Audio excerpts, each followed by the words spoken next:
గుంటూరు జిల్లా వినుకొండలో మహా అపచారం జరిగింది.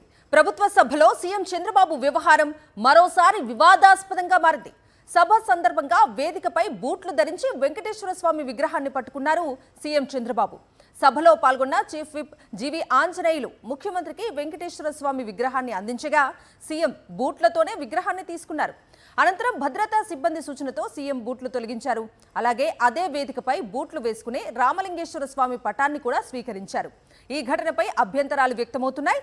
చీఫ్ విప్ జీవి ఆంజనేయులు చెప్పులు తొలగించినప్పటికీ సీఎం మాత్రం బూట్లు తొలగించకపోవడంపై విమర్శలు వెల్లువెత్తుతున్నాయి.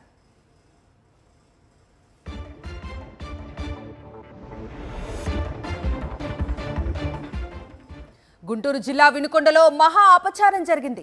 ప్రభుత్వ సభలో సీఎం చంద్రబాబు వ్యవహారం మరోసారి వివాదాస్పదంగా మారింది. సభ సందర్భంగా వేదికపై బూట్లు ధరించి వెంకటేశ్వర స్వామి విగ్రహాన్ని పట్టుకున్నారు సీఎం చంద్రబాబు.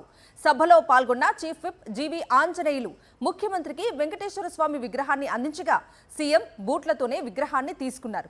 అనంతరం భద్రతా సిబ్బంది సూచనతో సీఎం బూట్లు తొలగించారు. అలాగే అదే వేదికపై బూట్లు వేసుకుని రామలింగేశ్వర స్వామి పటాన్ని కూడా స్వీకరించారు. ఈ ఘటనపై అభ్యంతరాలు వ్యక్తమవుతున్నాయి. చీఫ్ విప్ జీవి ఆంజనేయులు చెప్పులు తొలగించినప్పటికీ సీఎం మాత్రం బూట్లు తొలగించకపోవడంపై విమర్శలు వెల్లువెత్తుతున్నాయి.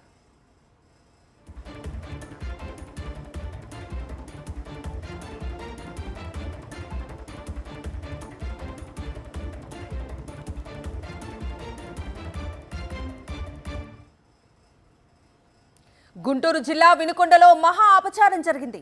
ప్రభుత్వ సభలో సీఎం చంద్రబాబు వ్యవహారం మరోసారి వివాదాస్పదంగా మారింది. సభ సందర్భంగా వేదికపై బూట్లు ధరించి వెంకటేశ్వర స్వామి విగ్రహాన్ని పట్టుకున్నారు సీఎం చంద్రబాబు. సభలో పాల్గొన్న చీఫ్ విప్ జీవి ఆంజనేయులు ముఖ్యమంత్రికి వెంకటేశ్వర స్వామి విగ్రహాన్ని అందించగా సీఎం బూట్లతోనే విగ్రహాన్ని తీసుకున్నారు. అనంతరం భద్రతా సిబ్బంది సూచనతో సీఎం బూట్లు తొలగించారు. అలాగే అదే వేదికపై బూట్లు వేసుకునే రామలింగేశ్వర స్వామి పటాన్ని కూడా స్వీకరించారు. ఈ ఘటనపై అభ్యంతరాలు వ్యక్తమవుతున్నాయి. చీఫ్ విప్ జీవి ఆంజనేయులు చెప్పులు తొలగించినప్పటికీ సీఎం మాత్రం బూట్లు తొలగించకపోవడంపై విమర్శలు వెల్లువెత్తుతున్నాయి.